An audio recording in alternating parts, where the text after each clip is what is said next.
Ahlan wa sahlan. Welcome to our Middle East. I'm Dan Diker. Al-Sharq al-Awsat lana man. Together, Jews, Christians, Muslims, Druze, you name it, we've got it in the Middle East, and it's a complex, colorful region full of complications, full of security challenges. But the question today is what's really going on behind the American-driven Saudi-Israel Normalization Pact. A lot of chaos and mayhem, or is it security shield for the Middle East? Join us.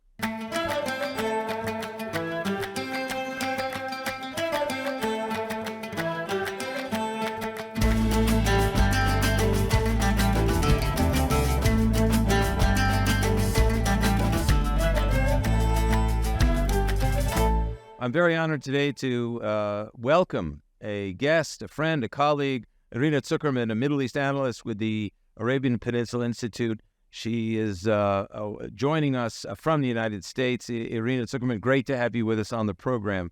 Thanks for joining us. A lot of very serious security talk we have to discuss today because, as you said in our conversations offline during the last few months, there is in contradistinction to the political talk going on about normalization between the U.S.-driven Saudi-Israel normalization deal, is security mayhem and a lot of quiet cooperation between Israel and the Saudis. Is it not? Well, let's start with the fact that the actual normalization is not happening.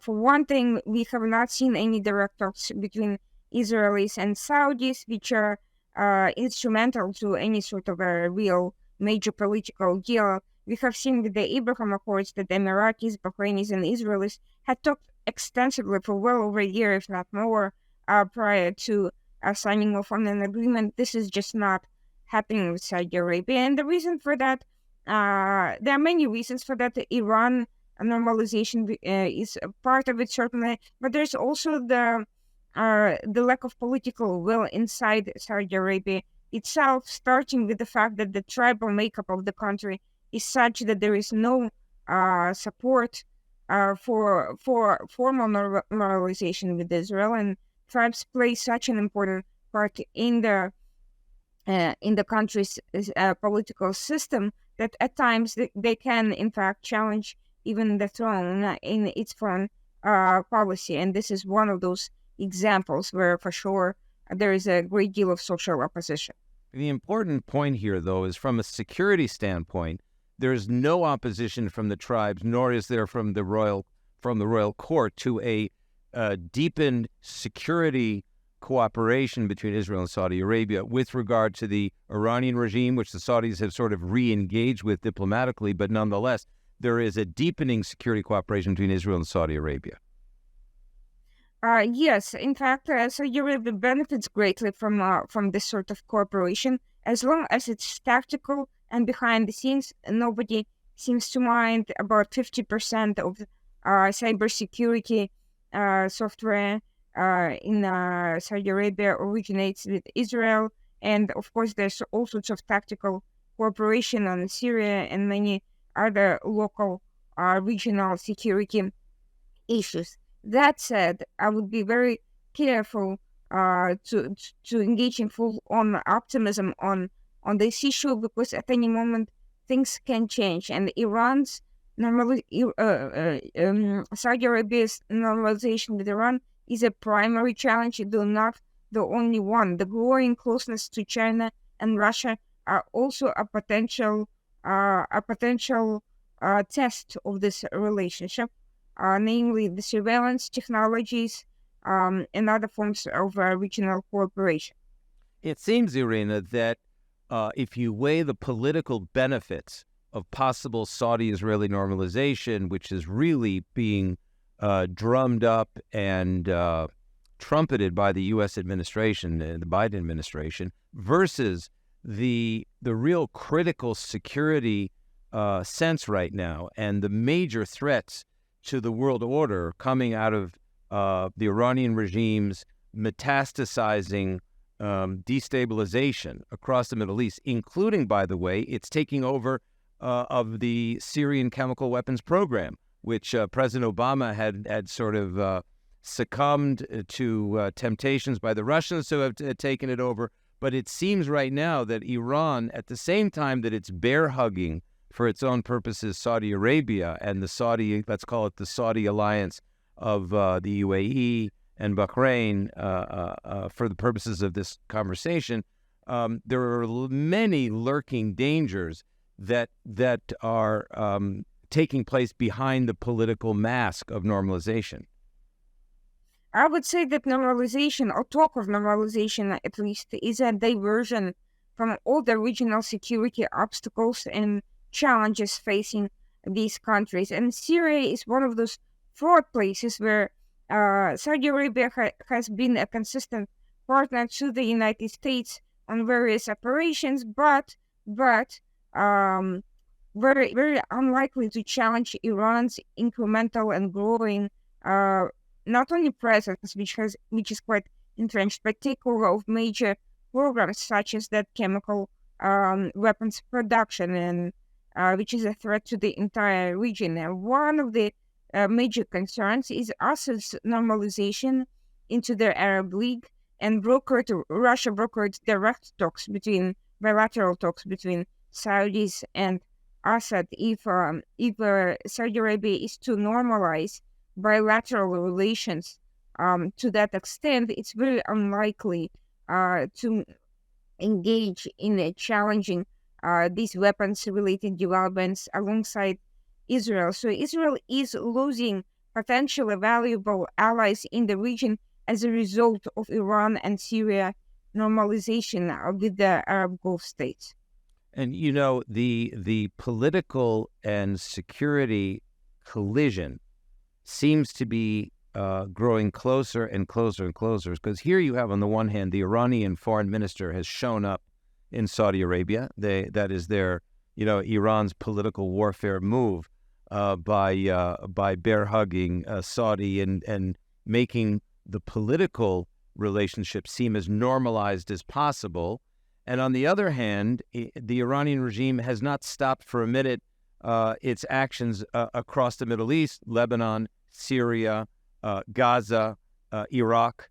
And so it looks like it's a head fake, to use a sports analogy, in U.S. terms, where Iran is basically has its cake and is eating it at the same time, because it hasn't really given up anything, perhaps, but a momentary respite in Yemen with the Houthis. At the same time, it continues to subvert the major countries across the Middle East, which Jordan's leader, King Abdullah II had called the Shiite Crescent back in 2004, and that crescent has become bloodier and bloodier as we move forward.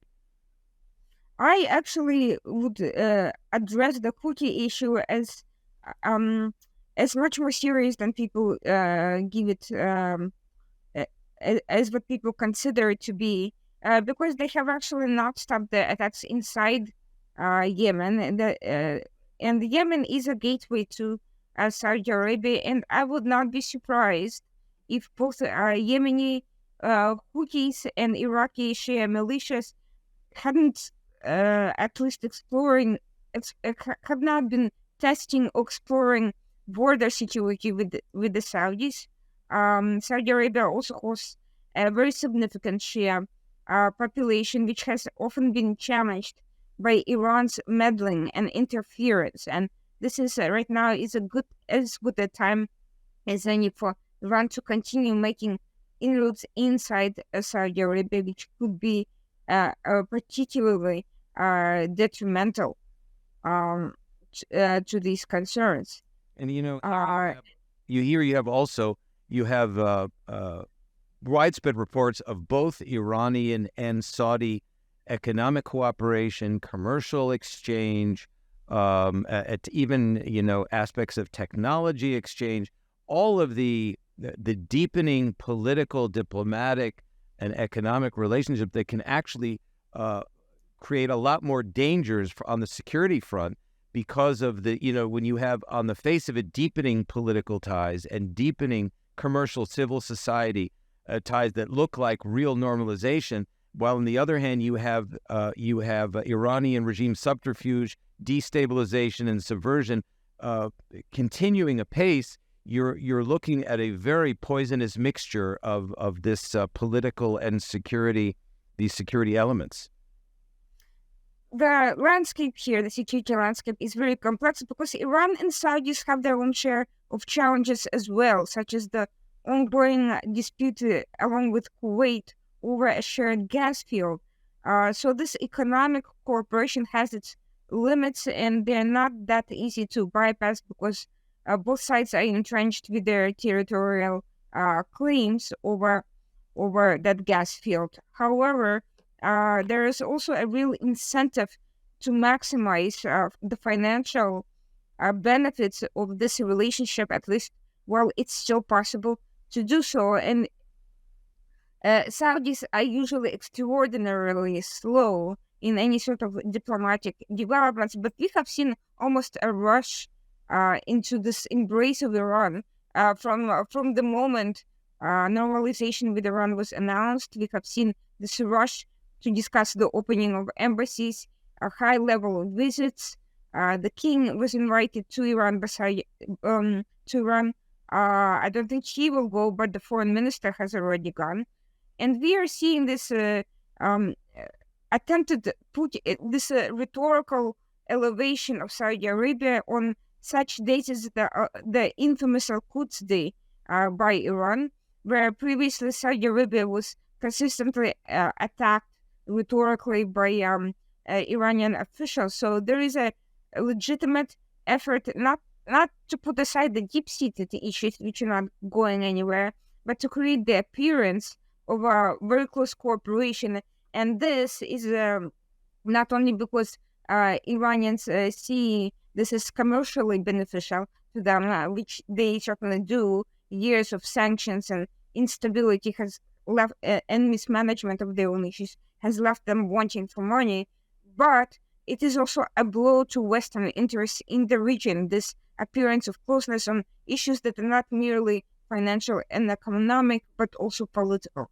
That's a very important point you've made here, because when we say that the Saudi Iranian regime re-engagement, or the appearance of a re-engagement with the through the good offices of China, completely opposes and in fact uproots America's, the United States' critical national security interest in the region. So what they seem to have done here is to think that if they bring Israel into the equation and try to solve the Palestinian issue through the offices of Saudi Arabia, they can create what they think is a integrated, peaceful, stable, secure Middle East. But I would suggest that it is creating exactly the opposite, because it is pulling the Saudis and the Israelis in a direction that perhaps neither of them really want to go right now, even though everyone certainly in Israel is talking about normalization, the prayer for normalization, the greatest thing that could happen is normalization. But at the end of the day, in Israel's intelligence basement, and where all the serious discussions are happening, they realize that they need the Saudis more than ever in a quiet, security-driven conversation, not in a public political normalization. I would say that the impetus for public diplomatic rapprochement was initially was actually struck down even before the Biden administration. But when it became patently obvious that Biden was going to be coming in, and that is the Al-Ula agreement, which reintegrated the GCC states, which had been in a state of crisis since 2017, bringing Qatar back and Oman back to the fold. And that Qatar has been basically a cutout for Iran on many issues. So we need to see these events as not disconnected. The return of Qatar, which is essentially a pro-Muslim Brotherhood state, has emboldened Islamists, the old guard, and asserted conservative factions in Saudi Arabia, and made any sort of political high-level engagement with Israel much less likely. Don't get me wrong, on the surface, the signs appear to be there. You've had Jared Kushner and various American alleged architects of Abraham Accords visiting and talking about Israel in public at public fora in Saudi Arabia. But if you look at the media and the media reports in Arabic, any mention of positive deepening of political relations with Israel has disappeared from the public discourse, which was exactly the opposite before the Ula agreement, where such rhetoric was ramping up inside the country just as much as outside, with the effort by the rulers to sell this idea and to test it with the public and to kind of start re-engaging the public towards that particular commitment, knowing full well that the position socially was quite strong. Now there is no effort to argue this case at all. It's disappearing. It's becoming significantly less popular inside the country. It's basically banished from official talk. But it's interesting when you use the Q word, which is Qatar, and Syria, both one in the GCC and the Arab League.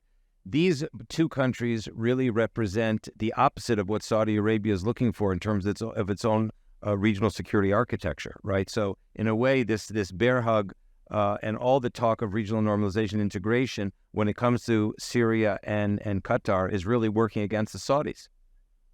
Indeed, Qatar, despite the normalization with Saudi Arabia, continues attacks on Saudi enterprises directly and indirectly. Globally, we can see constant campaigns against Saudi investment into sports as just one innocuous example. Security concerns are far more serious.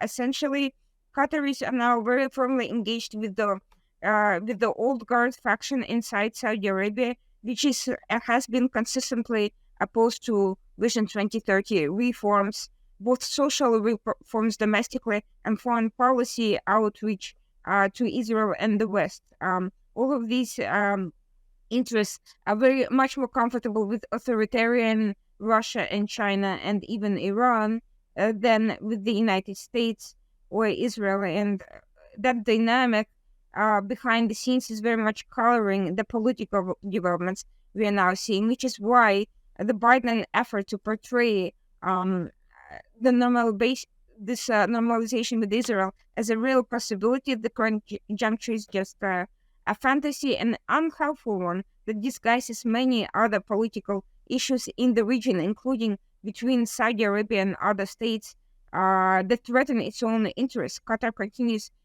challenging Saudi Arabia domestically, not just regionally as an actor, and it is very close to Iran, and it is using that relationship to, on the one hand, make financial gains as a result of normalization, but on the other hand, make inroads that will devastate Saudi Arabia as a nation state.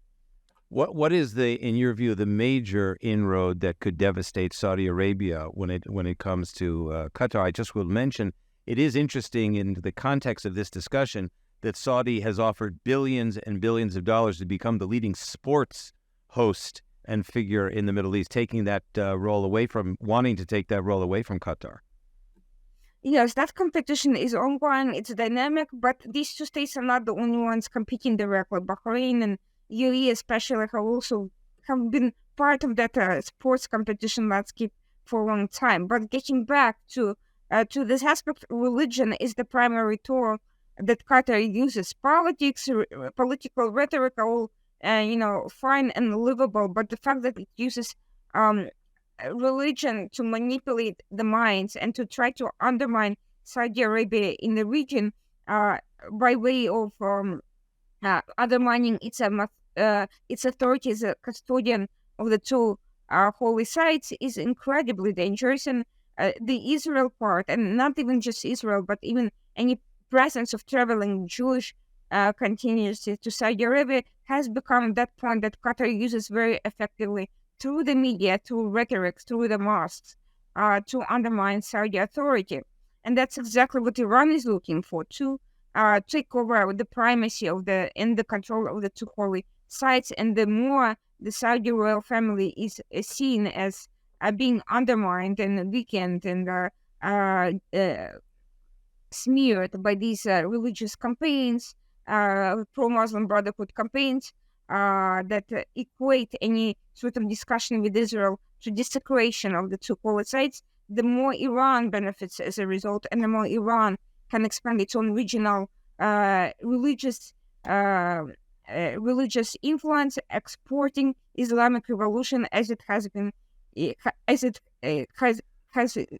doing for the past 40 years, and that's at the heart of Iran's political strategy, that religious exportation of the Islamic revolution. Absolutely. And then let's bring in two complicating factors, one called Russia and the other called China. Both have become real public adversaries of the United States and complicating factors in this whole calculus that we've been discussing today. Let's start first with Russia. Russia has a primary presence, as it has for a number of years in Syria.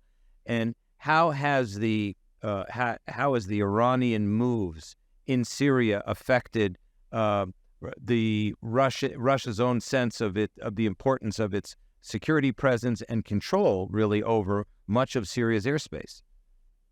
At one point, Russia has been trying to use its own presence in Syria as a way of essentially maneuvering Israel into its own camp vis-a-vis Iran and Iran-related security issues by claiming that it quote-unquote allows Israel to attack Iranian sites. That has become an excuse for many of the Israeli security personnel to take a stand away from actively attacking Russia in any way, or even assisting with weapons-related exports to Ukraine. In reality, the situation has always been far more complex than that. It is true that the Obama administration strengthened and entrenched Russian presence to Syria, but Russia and Iran have not always seen eye to eye there, and Russia has not always been consistently strong in Syria. Israel has been able to take its own security measures against Iran without Russia's involvement before Russia appeared there. And once the Ukraine war started, Russia's positions in Syria militarily have been significantly weakened.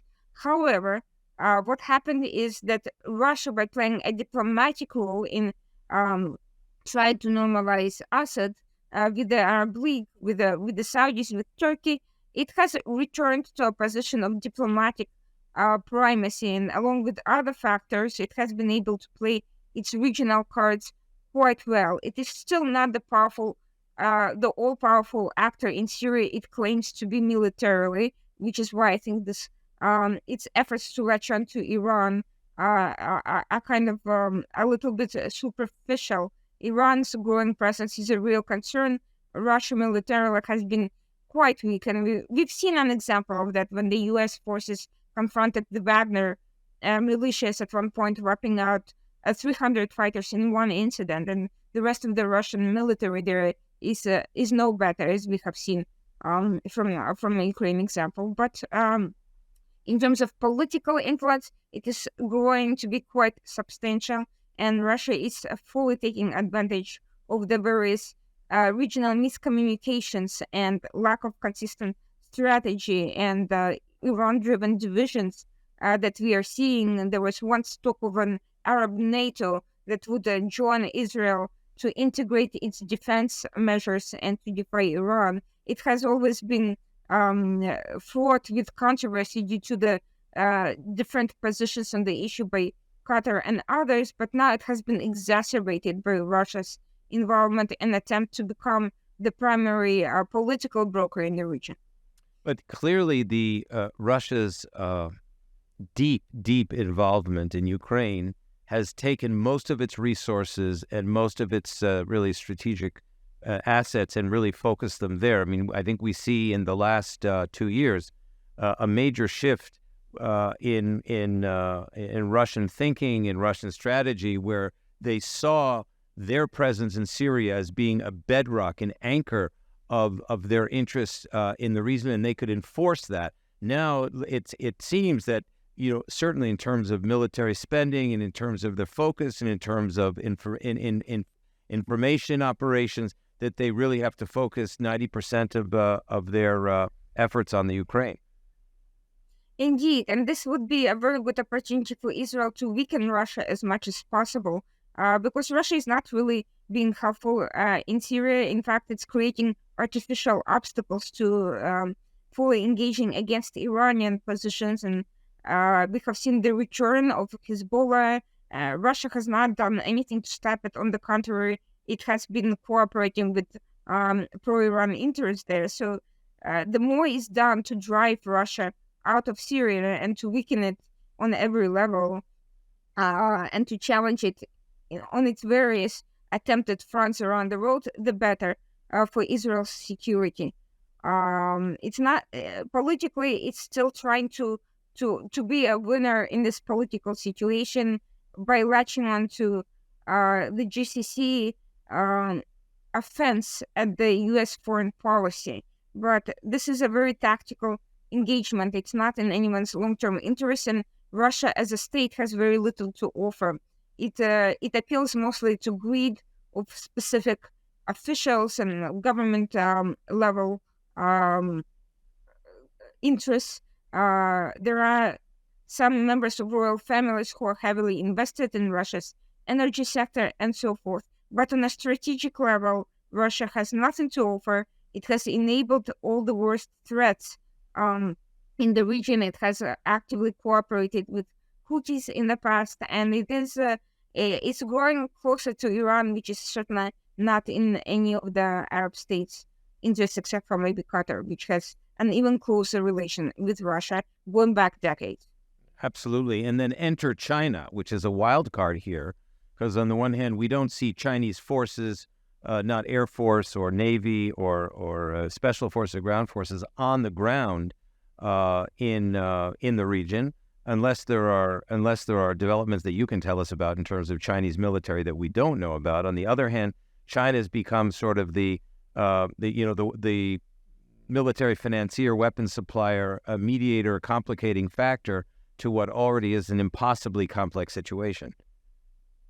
Well, China has talked about building a military base in Syria, and as far as I see, China's military ambitions as a direct military power broker are expanding. And we can talk about the Chinese military presence in Iran for various reasons, including potentially training, but its biggest export has been surveillance technology, both to Iran and to Saudi Arabia, which has again been used for all sorts of purposes by the worst possible people. We are again talking about the old guard and their interests in suppressing dissent internally, and we're talking about Iran's use of surveillance tech both against its own citizens and as a regional threat to Israel and to others. The convergence of this trilateral relationship is nothing positive, because it's not bringing together any reformists or any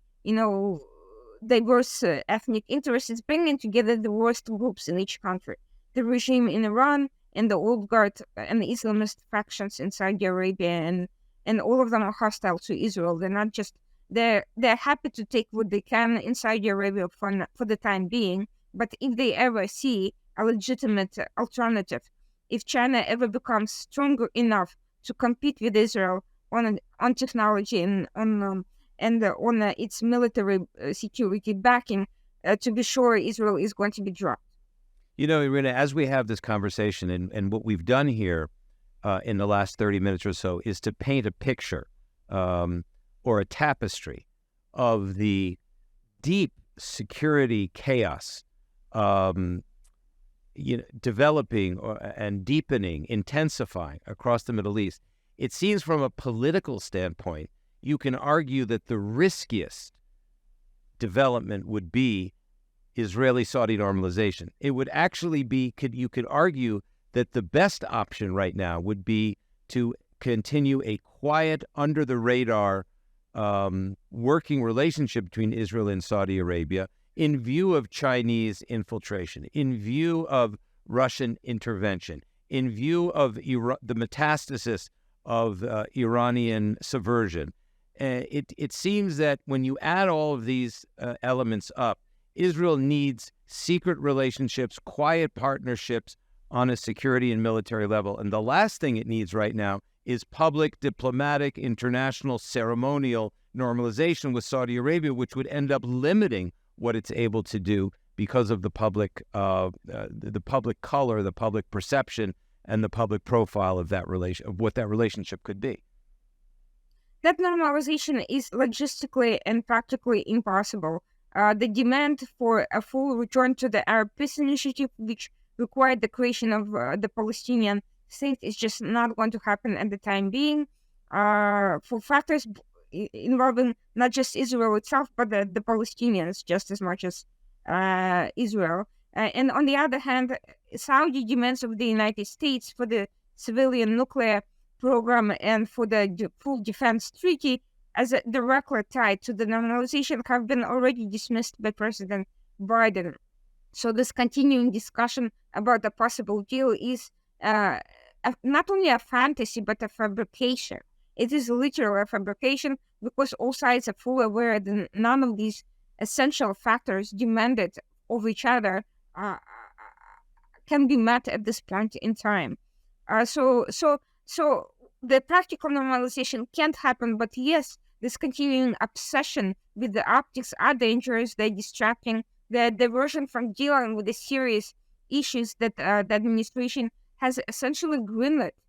This Iranian strengthening in Syria is something that the administration is willing to tolerate, just like the Obama administration was willing to tolerate the horrific civil war in Syria as a precondition for a nuclear deal with Iran. We're seeing the same single-minded fixation on procuring some sort of a deal, not even the full JCPOA, by any sort of deal with Iran at the expense of all other security interests in the region. And hence some of this talk about this normalization to keep the public distracted from what's really going on, which is Iran making inroads absolutely everywhere, being closer than ever to producing a nuclear weapon, while the U.S. has given up its chemical weapons capability completely and is left vulnerable by the trilateral alliance of Russia, China, and Iran, as well as various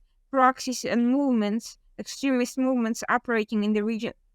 So in short, would you say that the CIA and National Security Council in the United States, they're fundamentally missing a deeper understanding of the interconnectedness of security interest among players in the Middle East? Because it seems that by as you put it very well, this singular obsession with scoring an Israeli-Palestinian deal, with trying to mediate Saudi normalization, the enormous price it would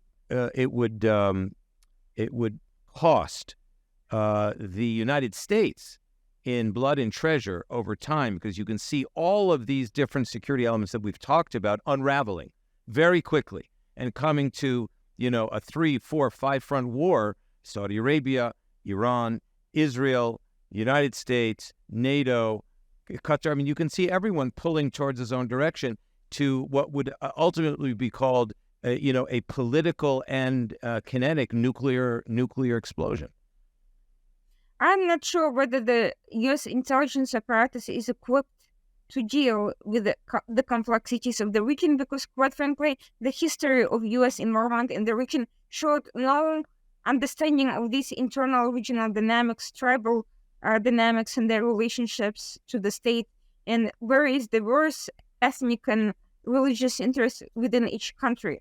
We have seen that U.S. foreign policy has consistently focused on finding the one voice, whatever that happened to be at any point in time, and putting all eggs in that one basket, no matter what it was. And we're seeing the same mistake being done with Iran today, focusing single-handedly on the Iran and whatever we claim of its opposition, ignoring that it's an extremely diverse and complicated country. We're seeing the same with Saudi Arabia, where the U.S. is not forget the tribal politics. Even within Riyadh, U.S. is incapable of addressing who has the real power and who has been sidelined, and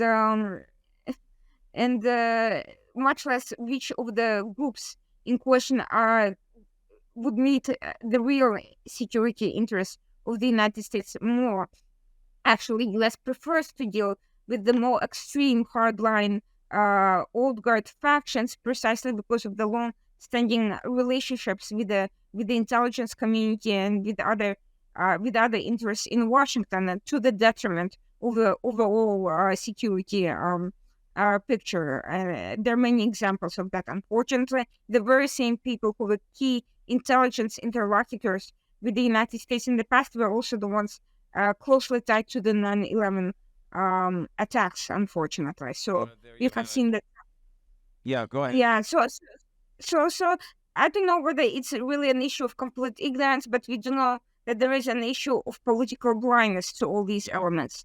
Also, political blindness, arrogance, ineptitude, and complete disregard for reality, which has colored multiple U.S. administrations now for decades at a time. And unfortunately, until that changes, we will not see any significant improvement.